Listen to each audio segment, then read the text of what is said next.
Good morning, everyone. Here we are, Wednesday, January 15th for our work sessions, and we can just jump right in. I believe the county manager is going to lead us off with the county charter. Are we ready? Do we need to pause for a second? Once you get this. Oh, Do you okay. want me to pause for until counselor gets back? Okay. Yes, we should just pause for a moment. And I'll just note, I believe Chris Cook is joining us. She does have the second half of this presentation, so hopefully she'll be here before slide 16. We have a whole county charter to get through. Right. I guess she's on 16. Yeah. Okay, well, we're all here now, so take it away. Okay, so we do this annually at the council retreat. This is just an overview of the Clark County Charter, and I know all of you are well versed in the charter as well as our staff and many members of the public, but it's always a good reminder and a good dialogue to have, at least annually. Next slide, please. So the charter was adopted in November 2014 by the voters. It has been updated in 2021 and 2022. There was also a small update this last year on a couple items with regards to the initiative process and the sheriff's salary. This establishes the separation of the executive and legislative powers, which we'll go into in more detail. The first article of the charter, and all of this is online as well, is regarding the powers of the county. Again, there's a separation of the legislative and executive powers into those two branches. Each branch has its own responsibilities outlined in the charter. And again, we'll go over some of the specifics of those during this presentation. Also, each branch is to fulfill its responsibilities and shall not extend its authority in the other branch. In addition, in Article 1, it does talk about intergovernmental relations, and this is like interlocal agreements that we do with other governmental agencies in which we can work jointly together to see how we can work together, and through those ILAs actually put out the scope of work, payments, and all that information. The legislative branch is the county council. Article 2 describes the composition, which is the 5 counselors, the organization, the powers of the council, the rules of procedure and conduct, and relationship with other branches. The quorum that we need for most of the motions and approvals for council is a majority for council action. Some actions, such as like charter amendments, requires 2/3 of a majority or 4 counselors.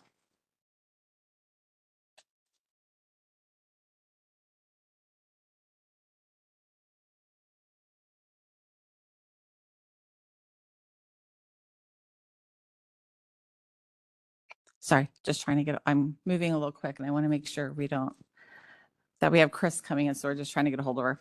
Wait, if folks have questions. Absolutely. Just You can stop me anytime. And of course, anytime. we'll pause. I can pause between articles as well, but yes, certainly this is informal on a formal Okay. presentation. Thank you. Of course. Okay, so section 2.4, the powers of the council. So the council does determine and set policy for Clark County. They adopt ordinances, resolutions, motions. Most of the ordinances include like the comprehensive plan, land development codes, and others. The council conducts public hearings on all matters that the public is interested to assist in performing the legislative responsibilities. The council levies taxes, appropriates revenues, and adopts the budget. The council also provides the direction for compensation, and compensation includes both salary and benefits. Sets parameters for collective bargaining. Again, that's the compensation portion, anything that's money related with regards to benefits. And they also appoint boards and commissions, more specifically the Planning Commission, Historic Preservation Commission, and Board of Equalization. In addition to those boards, they confirm other boards and commission appointments that are brought forward by the county manager. And I just want to note part of that process is a lot of the boards and commissions do the initial review of the applicants, they conduct interviews or have discussions, and then they send forward recommendations. We do have letters that share why they're recommending a candidate. And then Michelle sends that all to me, and then I review, and usually I'm supportive of their recommendation, and then that comes to council on a Tuesday meeting under consent. Section 2.5 on the rules of procedure. So the county or the council does adopt the rules of procedure. This really does identify how the meetings work, public comment, what's on agendas. It determines the time, place, and all of the conduct of how the meetings and hearings are taking place. That is also where it states in this section that we have to have a minimum number of 22 meetings a year. The council adopts ordinances, and that's identified in the rules of procedure. All of our meetings are open to the public, except executive session, which is behind closed doors and then has to be in compliance with the topics identified in RCW, which include potential pending litigation, collective bargaining, matters of national security, IT, and other items. I'll also note that there are times that we'll have a majority of the council together in which there's not a public meeting, and that would be like a conference or a dinner or anything like that. And the rule of thumb is when we do have that, we still have to notice it on the public calendar to note it. And the council cannot deliberate during those times on any county business, because that's really what drives our work in compliance with OPMA. Section 2.6 does discuss the relationship with other branches, which would be the executive branch. The council is not to interfere in the administration of the executive branch, not issue orders or direct employees under the supervision of the county manager or elected official. They can refer concerns or requests for information to the county manager or elected official. However, they may request the county manager to work also with department heads to investigate constituent issues. Just a couple notes on this one, and those who have worked with me know this. Yes, I appreciate and respect the charter. So these words are from the charter. These are not Kathleen's words or interpretation. But I do appreciate feedback from council, even on operational items, non-policy items. So I consider our discussions collaborative. I know in our one-on-ones, I do share operational items as well, and expect or appreciate the feedback. So while this is in the charter and we do follow the charter, note that if you have questions or anything, we're here to help. And also Jordan, as our policy analyst, he and our staff in the council's office, we're all here to support. Jordan is great at bringing forward policy items weekly, but there is, and I know you work and do one-on-ones with him as well. He can do some initial research, but anything that takes a lot of time, we need to come back to council and get the full council support or majority council support. And then the last thing I'll say on that too, the other thing that we just have to be mindful of as part of his communications is making sure that you all are getting your fair share of support from Jordan. So it's not one counselor taking 80% of his time or 90% of his time, but we will work through that with individual counselors or during council updates. Okay.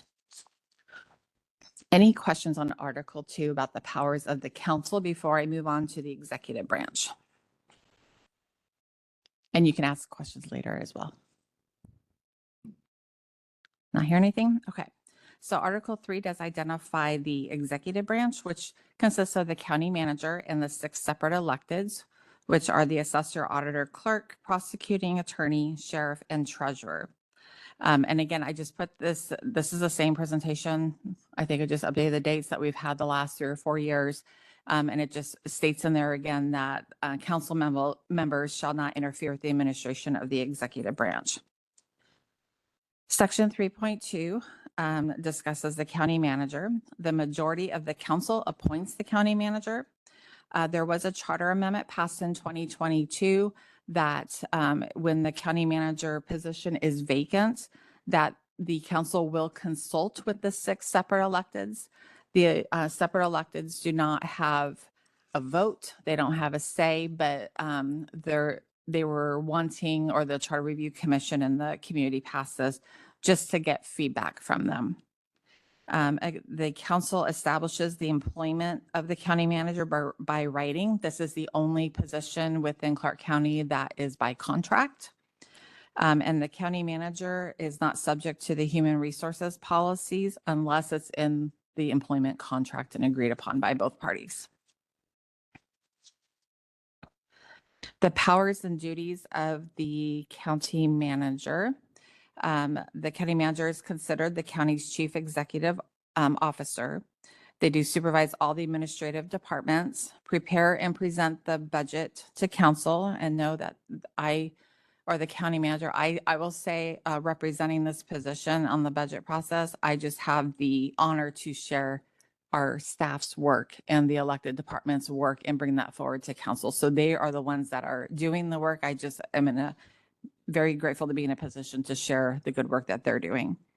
The county manager determines the organizational structure and assign duties to administrative departments, manage all the properties in the county. We do have a property management committee as well. And then appoint chief officers or department heads of each administrative department. And I will, one that's not noted on here is the collective bargaining that does go through the county manager, again, with compensation parameters coming from the council. And then this is delegated to human resources to conduct bargaining on behalf of the entire county.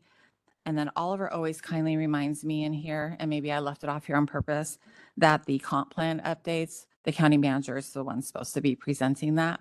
But I will happily delegate that work to Oliver, even though I told him I will help in any way I can. But he kindly reminds me of that a couple times a month. Kathleen, really Yes. quick, and I know this is kind of going back a couple of pages, to 7 bullet points. Council shall not interfere in administrative or executive branch. That's respect that. But we are allowed to engage in conversations with some of these department heads just to kind of understand what she's shaking her head. I don't know if it's, but just to understand what their roles are and projects that they may be working on is that? Yeah, so historically, we've done one-on-ones, and I've attended most of those with the departments to do an overview. In your binders, you did get some preliminary overview, and part of our work over the next 3 weeks, they're going to be coming to a work session to present at that time as well, what they do, what policy direction impacts their work. Okay. So there'll be plenty of opportunity. Thank you.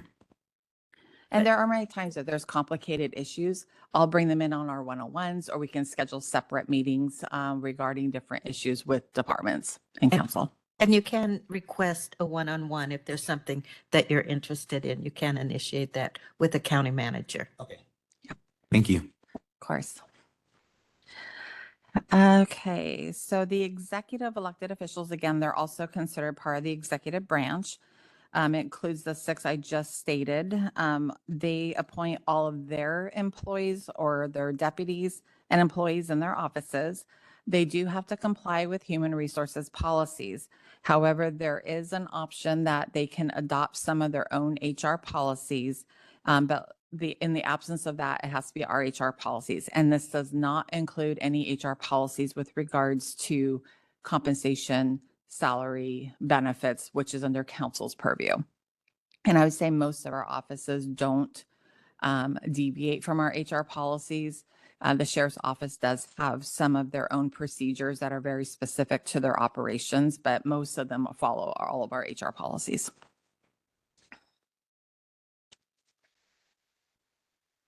Financial administration in Article 4.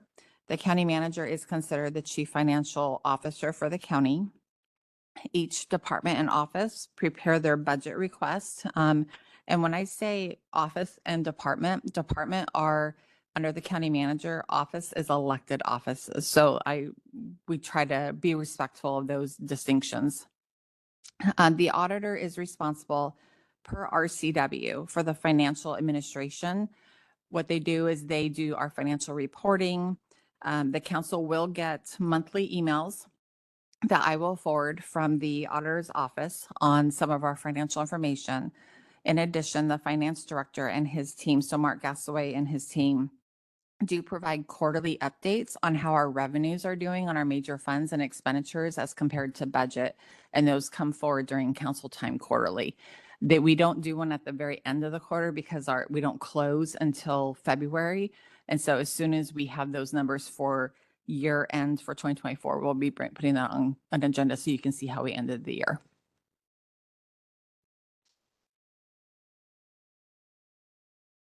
Okay, Article 5, Human Resources. I do want to just state, the purpose of human resources and policies. And this is from, I think, our first policy. Policies are in place to promote effective HR practices, creating a standardized system for employee management and ensure HR actions and decisions comply with federal, state, and local laws. The reason why I say that is, we are in the service business. People are our number one asset.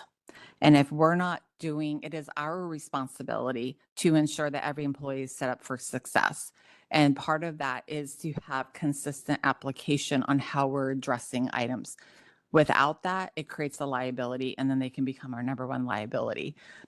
So it's how we treat employees, how we talk to employees, how we're communicating, setting goals, holding people accountable, having good conversations where people are motivated to do better is all supported by consistent practices in addition to following laws around this.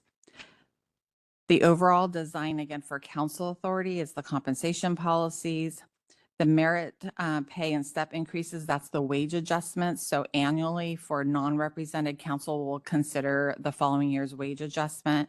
And then again, collective bargaining parameters are established during our executive session discussions for bargaining. Benefits eligibility, and then the insurance benefit plan eligibility and contributions. I will say HR is conducting a full review of all of our benefits.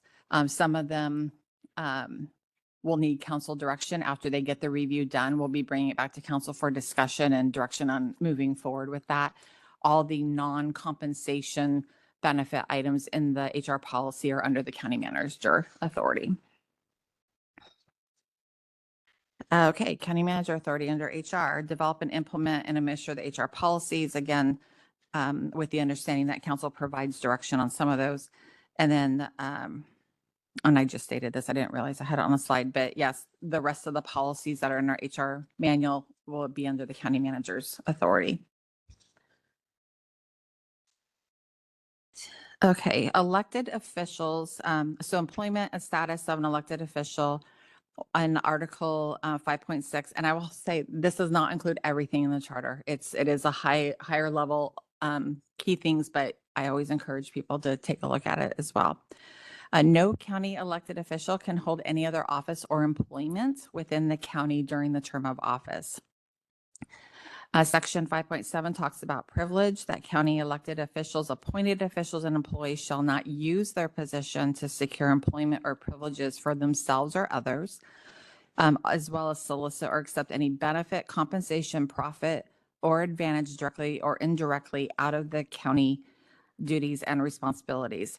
And I understand Chris is going to talk about this in ethics as well, but the good question to ask if you're thinking, oh, I want free tickets to this.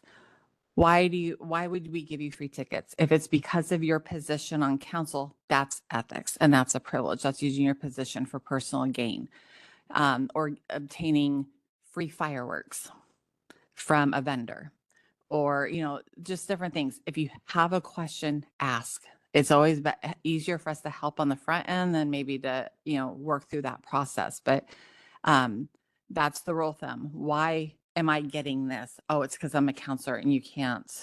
Or if somebody says, hey, I want to take you out and buy you dinner and drinks, and then you talk about their specific permit and wanting to bypass regulations that are in code. Just some examples on there.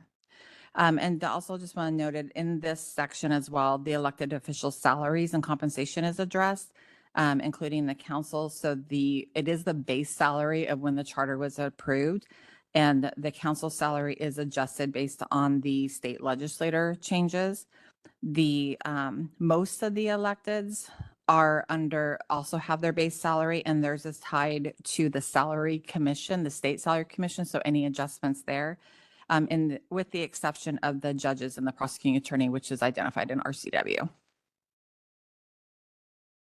Now it is before I hand it over to Chris Cook, who will continue this presentation, is there any questions right now on any of the information that we just went over? More than happy to. Looks like no questions. Okay, I'll hand it over to Chris. Thank you. Thank you, Kathleen. Chris Cook, and I think I can say that I'm the Chief Civil Deputy Prosecuting Attorney. So I'll start with Article 6. All elected offices by the charter and charter amendments are now nonpartisan. And the qualifications are that an elected official has to live in Clark County, and if you're a district representative, as you all are, you must live in your district. The district boundaries do change, but not for another 5-6 years or so. They change after the census and after we receive census information. In the last election, was that 2 months ago? And a measure was adopted to amend the charter regarding the redistricting committee. It is now going to be nonpartisan. There will be 7 members, 6 appointed, I think maybe all appointed by council. And council also appoints a redistricting master who is an employee of our GIS department. Because they have the latest and most accurate information on what population is where and how that might have changed. Initiative and referendum, vacancy. So there are provisions in the charter about how a vacancy is filled. And next slide, please.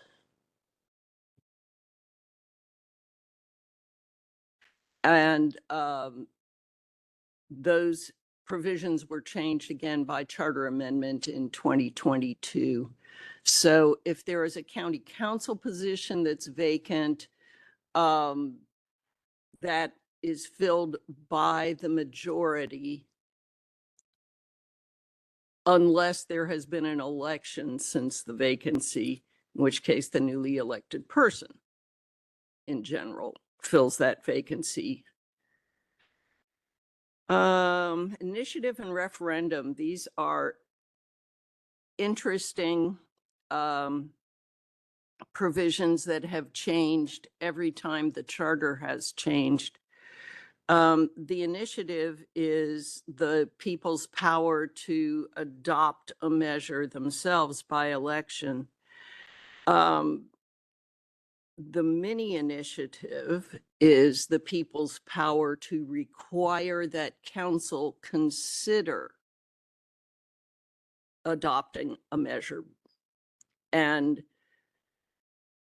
the measures that can be set forth by initiative are not, well, we're going to change the comprehensive plan.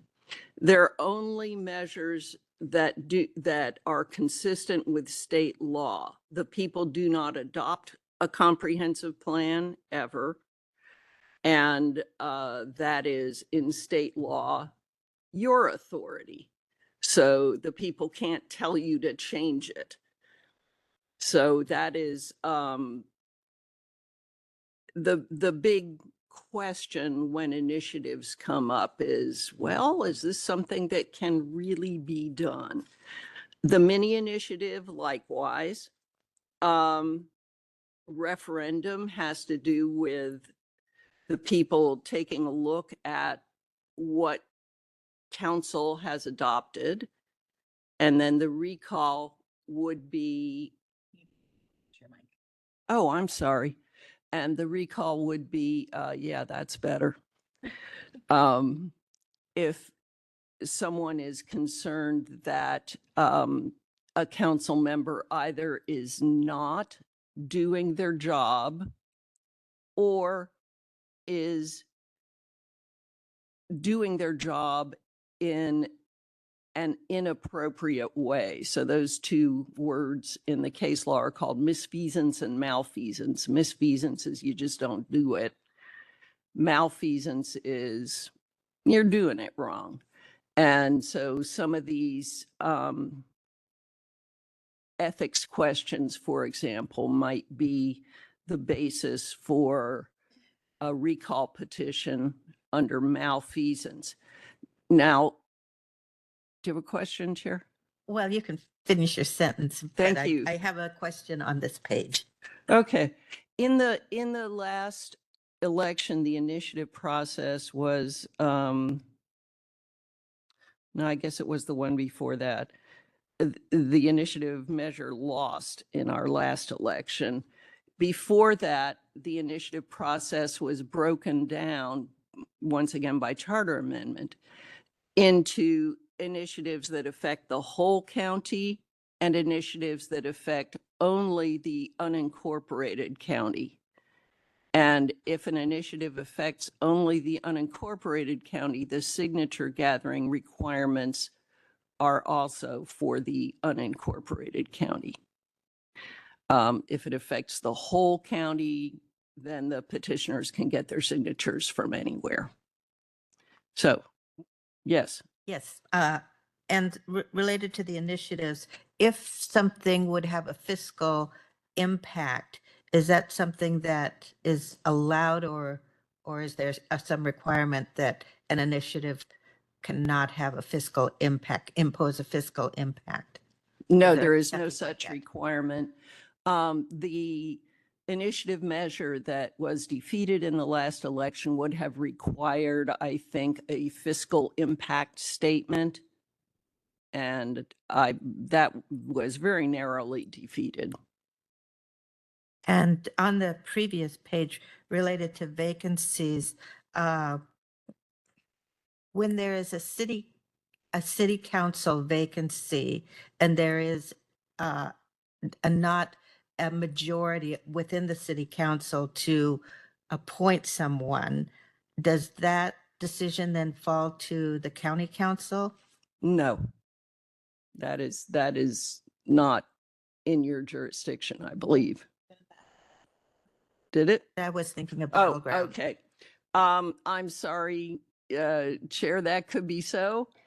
I will have to look at that because that is not something I looked into for this. It might be coming up, I'm not sure. There's a vacancy in Right. Ridgefield Yeah. as well, but they may be more, more agreeable.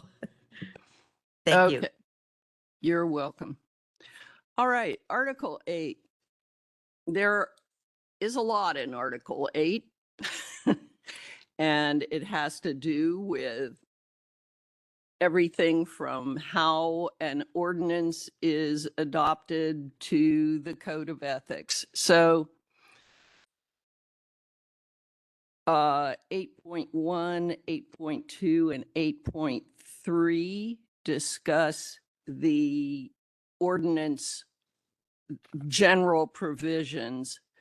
You will notice that our ordinances have a pretty ritualized format to them. It is to make it crystal clear what is a new provision, what is a provision that's being amended, what's a provision that's being repealed. And that is clear to both you then and the public, and also clear to the code reviser. All of our legislation is printed, codified, so forth by the state code reviser. So we don't want them to have any mistakes, and therefore we do it in that way. Sometimes that makes the ordinances exceedingly wordy, but that is what the law requires us to do, so we do it. An ordinance is a code adoption, amendment, or repeal, as opposed to a resolution, which is a statement of something that is the council's opinion or the council's preference, or something else. If it's an ordinance, it's generally almost always code. So that's where they come from. If there's an ordinance that you are considering, the vote on it must be a roll call vote. And you do have the power to amend a proposed ordinance as long as an amendment does not change the nature and scope of the proposal. Sometimes that's important for state statutory reasons. For example, in the State Environmental Policy Act, if a SEPA review has already occurred at the staff level, and then an amendment would change the nature and scope of the action, a new SEPA review might have to be done. Notice might have to be sent and published again. So you can amend, but sometimes an amendment has consequences that procedurally go beyond just the meeting at hand. The county council acts pursuant to motions, and each motion must have a second. And when a motion is made, the next order of business is a second. You go right to the second, then you can do discussion. Sometimes an amendment is proposed if the proposer of the motion, the movant, agrees with that the amendment should be considered, they can say, I accept that as a friendly amendment. And then the seconder gets a chance to weigh in. That amendment needs to be accepted, if it's a friendly amendment, by the seconder as well. If the proposed amendment is not a friendly amendment, then it must be voted on. And it's voted on before the ordinance as a whole is voted on. Okay.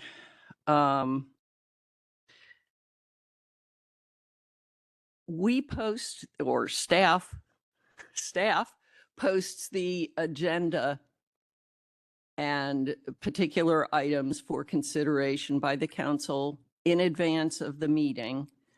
I think that today's agenda was posted on Friday. Yes, all Wednesday meetings are posted by Friday at noon. And then Tuesday meetings are posted, I believe, the Wednesday before. If there's anything that's a little bit late, we will note that on there. So if it's at Friday at 2, we'll say added Friday at 2. Anything beyond that, like on Monday, it'll actually be asked for an amendment to the agenda from council. And when we say posted, if a press release is appropriate, a press release goes out, the notice gets published in the Columbian, and I believe also in the Reflector, depending, no? No, it's just the Columbian. They're Just the they're the Columbian. paper of record. But we They do- are. But for some matters, there may be more notice depending. So certain departments will send out internet blasts to their very long lists of regular recipients. And certain state statutes have a requirement or have various requirements for public notice. So there is significant notice of those items that you would be considering at a public hearing, at a work session, at council time. And if I could just add, there is an ability for council to have special meetings with a 24 hours notice that we have to do. And then public hearings require a notice anywhere between 10 and 15 days, depending on the type of public hearing. And that's what goes to the paper, and it's online as well. And at that time, the content of what it is you're considering needs to be part of the notice. So if an ordinance will be considered, that ordinance will be posted along with the information that some ordinance is going to be considered, so that the public can know what it is that you will be working with. I have a couple of questions. On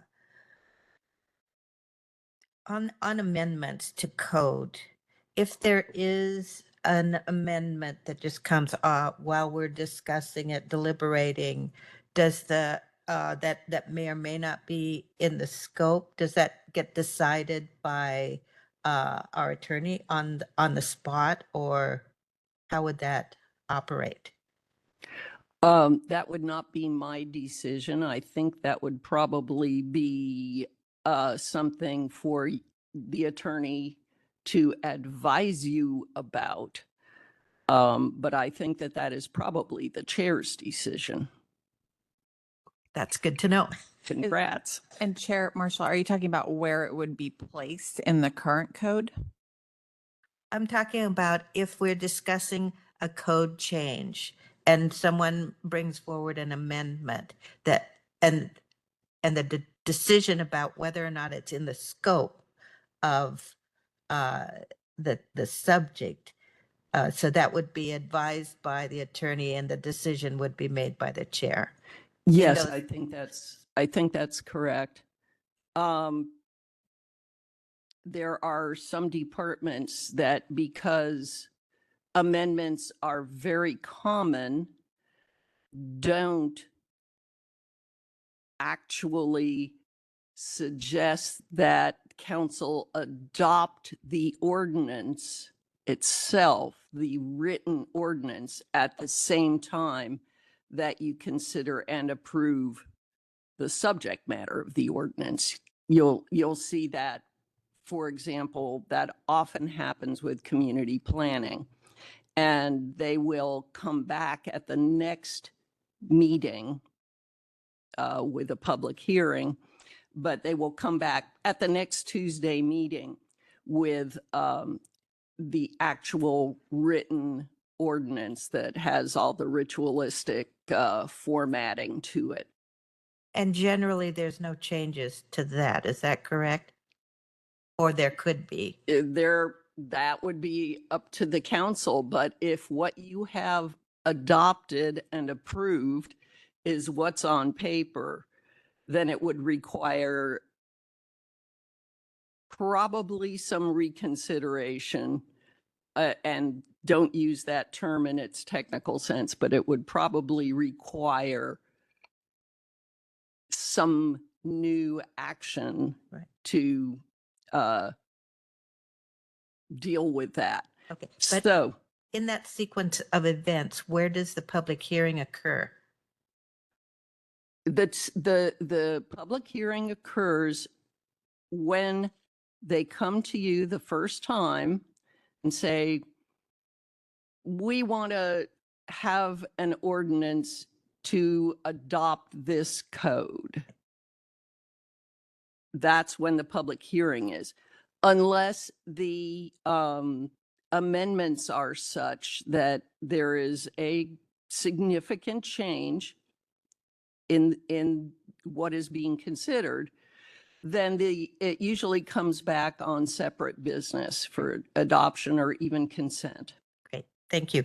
And then on the notice, I know what we do with the budget, we'll notice that we'll be considering the budget, but there's another day that's noticed in case it's needed. So that is a possibility with anything Yes. that we think might take longer than so we wouldn't have to wait that additional 10 to 15 days to comply with notice if we do And- that. And if you find, for example, there are 300 people here who all want to give public comment about something, and there just isn't time,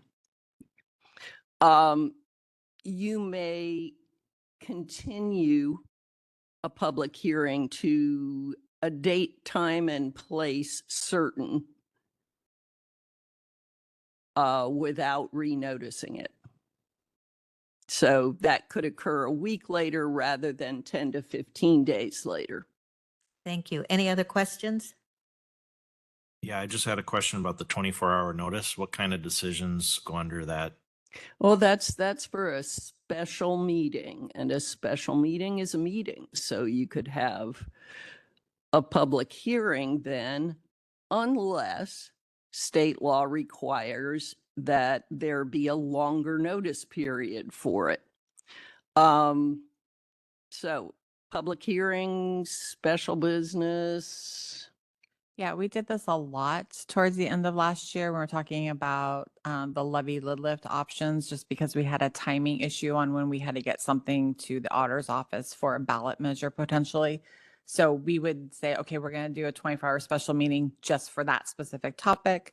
And if we come up with something that is unforeseen that we need council approval on, something like emergency, something we can do. It's out of the normal meetings that are already on your calendar, and it can be for any topic for council. But it can only be for the topic that is noticed. You can't, well, for new business, I'd like to bring up such and such at a special meeting. If it gets noticed for X, X is all that can be considered. And for special meetings, we have to do things like post the notice on the front door of the PSC, and contact all the television stations and so forth. So there are some hoops that need to be jumped through. Counselor? Do we have to to truncate public access to the information? How do we have to justify it in some way that we're under a time crunch? Truncate public Only allow 24-hour notice. No, you Yeah. can have a meeting for any topic with the 24 hours notice. We can certainly, if people are following the meetings and it is due to a time crunch, we can certainly say it. Usually council has those discussions publicly for the 24 hours, but there are occasions that that doesn't happen. But no, we don't need to do that. Okay. All right, charter review. Every 5 years, a charter review commission is elected. 3 members from each council district.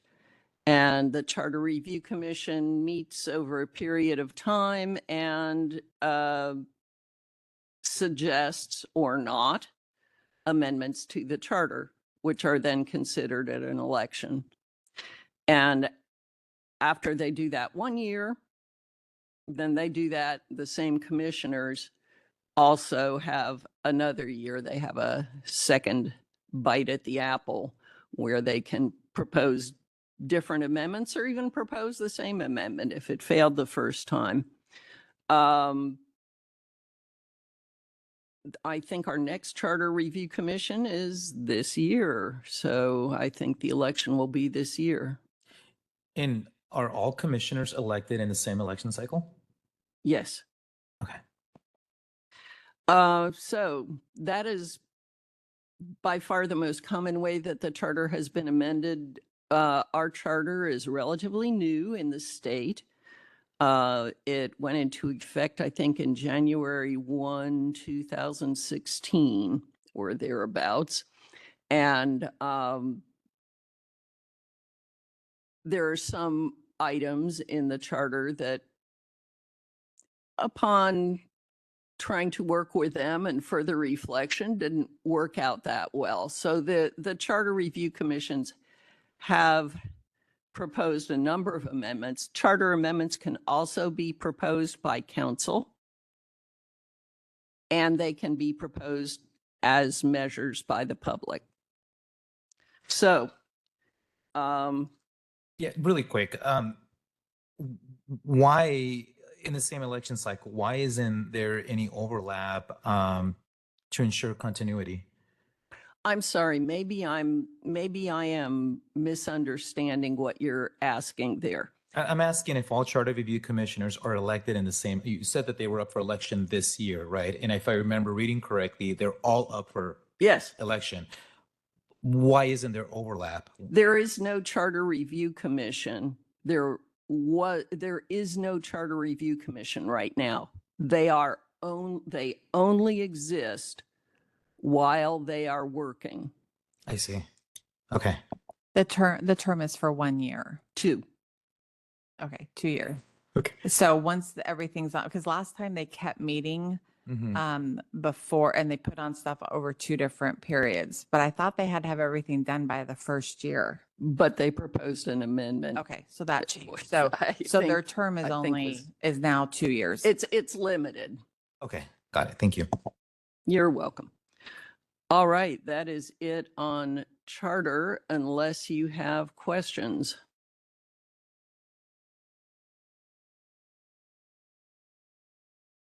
I don't see any questions at the moment. Thank you very much. Are we moving on?